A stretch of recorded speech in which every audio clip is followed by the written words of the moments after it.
আল্লাহ তাআলার যতগুলো গুণ আছে তার মধ্যে একটি গুণ হচ্ছে আল্লাহ তাআলা শ্রেষ্ঠ বিচারক। তো আল্লাহ তাআলা তার এই গুণগুলোর মধ্যে আমাকে একটি গুণে গুণান্বিত করেছেন আলহামদুলিল্লাহ।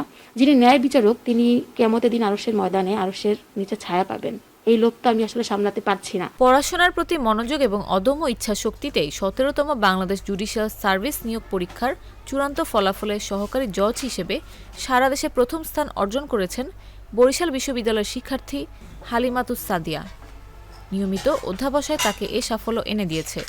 এখন সততা ও নিষ্ঠার সঙ্গে দায়িত্ব পালনের পাশাপাশি ন্যায় বিচারক হওয়ার প্রত্যাশা তার। হালিমাতুস সাদিয়া বরিশাল জেলার বাবুগঞ্জ উপজেলার লোহালিয়া গ্রামের বাসিন্দা। তার বাবা রহমান কবির ও মা নাসিম আক্তার। পড়াশোনার তাগিদে থাকেন নগরীর কাশীপুর লাদেন সড়কে ভাড়া বাসায়। বাবার স্বপ্ন ছিল মেয়ে হবেন বিচারক। সে বিচারক হওয়ার গল্প জাগো নিউজকে শুনিয়েছেন হালিমাতুস সাদিয়া। সাদিয়া বলেন, গত ২৩ ফেব্রুয়ারি রোববার বাংলাদেশ জুডিশিয়াল সার্ভিস কমিশন থেকে আমার রেজাল্ট আমি প্রথম দেখেছি। রেজাল্ট দেখার সময় সবার প্রথমেই আমার রোল দেখে তো আমি হতবাক। তখন আমার মনে হয়েছিল ১৭তম বাংলাদেশ জুডিশিয়াল সার্ভিস পরীক্ষায় সারা দেশে প্রথমবারের মতো প্রথম হয়েছে বরিশাল বিশ্ববিদ্যালয়, আমার বিশ্ববিদ্যালয়। আমার একেবারে হাতেখড়িটা হয়েছিল একটি একেবারেই ছোট একটি মাদ্রাসায় আমার হাতেখড়ি হয়েছিল। সেখানে আমার নামটাও মূলত সেই মাদ্রাসার টিচারদের দেয়া। আমার ক্লাস 3 পর্যন্ত পড়ে ক্লাস 4-এ আমি বরিশাল সরকারি বালিকা উচ্চ বিদ্যালয়ে ভর্তি হই। সেখান থেকে আমি এসএসসিতে A+ পেয়ে এবং স্কলারশিপ পেয়ে বের হই। পরবর্তীতে বরিশাল সরকারি মহিলা কলেজ থেকে এইচএসসি কমপ্লিট করি এবং সেখানেও আমি GPA 5 পাই এবং স্কলারশিপ আমার ছিল। কিন্তু আমার স্বপ্নটা আসলে ছিল কি, ওই ছোটোবেলা থেকে যখন এইম ইন লাইফ লিখতো আমার বাবা বলে দিয়েছেন, আমি একটু ছোট করে বলি, তখন আসলে আমি সবার মতো ওরকম ডাক্তার বা ইঞ্জিনিয়ার হবে এরকমটা না লিখতাম না। কেন লিখতাম না জানি না, এটা হয়তো একটা আল্লাহ কর্তৃকই প্রদত্ত ছিল কিনা জানি না। আমি আল্লাহ তাআলার যতগুলো গুণ আছে তার মধ্যে একটি গুণ হচ্ছে আল্লাহ তাআলা শ্রেষ্ঠ বিচারক। তো আল্লাহ তাআলা তার এই গুণগুলোর মধ্যে আমাকে একটি গুণে গুণান্বিত করেছেন আলহামদুলিল্লাহ। তো সেটাকে যদি আমি ধরে না রাখতে পারি, এর মতো দুর্ভাগা আসলে কেউ হবে না এবং এত বোকা আমি ইনশাআল্লাহ হব না। আরেকটা হচ্ছে যিনি ন্যায় বিচারক তিনি কিয়ামতের দিন আরশের ময়দানে আরশের নিচে ছায়া পাবেন। এই লোকটা আমি আসলে সামলাতে পারছি না।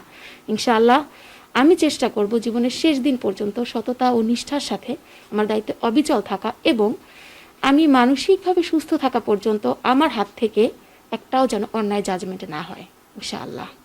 বরিশাল বিশ্ববিদ্যালয়ের নবীন শিক্ষার্থীদের জন্য তিনি বলেন, নতুন বিশ্ববিদ্যালয়গুলোতে ক্লাসরুম, বই, শিক্ষক সংকট থাকে। আমি যখন বরিশাল বিশ্ববিদ্যালয়ে ভর্তি হয়েছি তখন কোনো অধ্যাপক, সহযোগী অধ্যাপক ছিলেন না। ছিলেন লেকচারার আর সহকারী অধ্যাপক। কিন্তু আমাদের সেই শিক্ষকদের মাঝে কখনো আন্তরিকতার কোনো ঘাটতি ছিল না, যেটি আমাদের জন্য সৌভাগ্যের ছিল। রান্নাঘরে একদিন গেছে, বলে মা একটু পড়াই দাও। আমি বই ধরে ম্যাডামের ফালাই দিছি যে আমার এখন কাজ আছে, আমি পারবো না, আমার স্কুল টাইম যে ফালাইয়াও দিচ্ছি। তারপর সে কান্না করছে, একা একা কান্না করে পড়ছে। আমি সময় দিতে পারিনি আমার মেয়ের। আর যখন ফিরিতে পারে তখন একটা হাতের লেখা নিয়ে গেছে, মা দেখো তো আমার একটা হয়েছে কিনা। আমি বললাম পচা হাতের লেখা দেখি না। খাতাটা ধরে সরে ফেলছি, আর সে দেশে কান্না করছে, অনেক পানি, খাতার উপরে তার চোখের পানি পড়ছে। ঠিক পরদিনই দেখি তার হাতের লেখা ভালো হয়ে গেছে।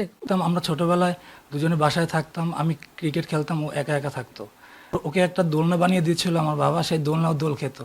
সেই ছোট্ট মেয়েটি আজ দেশ সেরা জজ হয়েছে। তো এটা অবশ্যই একটা আবেগ এবং খুব এই যে অনুভূতি, এগুলো কিন্তু ভাষায় প্রকাশ করা সম্ভব নয়। নিজে ভোগ করার চেয়ে ছেলে মেয়েদেরকে ভোগ করার জন্য বেশি আগ্রহী ছিলাম। আমি বড় হইতে পারি নাই, আমি হাই স্কুল শিক্ষক হয়েছি কেবলমাত্র আমার ছেলে মেয়ে যেন আমার চেয়ে অনেক বড় হয়। একটু যে আমার যেরকমের প্র্যাকটিক্যাল করার দরকার, ওদের পিছনে লেখাপড়ার পিছনে কলম, কাগজ, খাতা, বই এগুলো কিনতাম। আমার খাবার বিষয় বস্তুগুলো আমি কিনতে পারতাম না, আমি এগুলো কিনতাম। কেন ওকে মানুষ করতে হবে।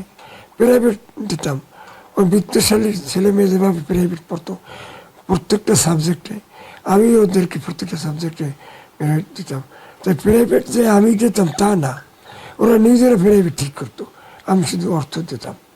হালিমাতুস সাদিয়া বলেন, আমি আইনে কাদামাটি ছিলাম, আর সেই কাদামাটিকে একটা নির্দিষ্ট কাঠামো দিয়েছেন বিশ্ববিদ্যালয়ের শিক্ষকরা। এক্ষেত্রে নিয়মিত পড়াশোনা করতে হবে এবং ধারাবাহিকতা রাখতে হবে। আর কয় ঘন্টা পড়লাম এটার থেকে আমি কি পড়লাম সেটির দিকে ফোকাস করতে হবে। অবশ্যই অনুপ্রেরণা পেয়েছি, কারণ আমাদের বিশ্ববিদ্যালয় একটি নতুন বিশ্ববিদ্যালয়। আপনারা সবাই জানেন যে নতুন বিশ্ববিদ্যালয় হিসাবে সারা বাংলাদেশের মধ্যে 3 জন হয়েছে এবং প্রথম স্থান অধিকার করেছে আমাদের বরিশাল বিশ্ববিদ্যালয়ের আইন বিভাগ থেকে একটি আপু, এবং তার থেকে অবশ্যই আমরা অনেক ইন্সপায়ার্ড হয়েছি এবং সামনে আমরাও এটার জন্য মানে ভালো করতে পারবো এই বিশ্বাস আমাদের আছে এবং ইনশাল্লাহ আমরা ভালো করব। বরিশাল বিশ্ববিদ্যালয়ের উপাচার্য অধ্যাপক ডক্টর সুচিতা শারমিন বলেন, সাদিয়া সহ এবছর 3 জন শিক্ষার্থী কৃতকার্য হয়েছেন বরিশাল বিশ্ববিদ্যালয় থেকে। প্রথম জনকে নিয়ে যিনি প্রথম হয়েছেন। দীর্ঘদিন ধরে রাজশাহী বিশ্ববিদ্যালয় জায়গাটা দখল করেছিল, কিন্তু এবারে আমরা দেখলাম বরিশাল বিশ্ববিদ্যালয়ের অসংখ্য প্রতুলতার মধ্যেও শিক্ষক, শিক্ষার্থী এবং সকলের সহায়তায়, কর্মচারী, কর্মকর্তা সকলেরই সহায়তা ছিল। এর সকলেরই কৃতিত্ব এবং সবচেয়ে বড় কৃতিত্ব আমার ছাত্রীর, যিনি প্রথম হয়েছেন।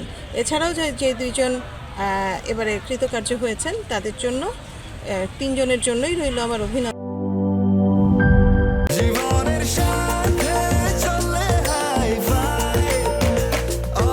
স্বাস্থ্যকর অল টাইম, সব সময় অল টাইম হেলদি লাইফ।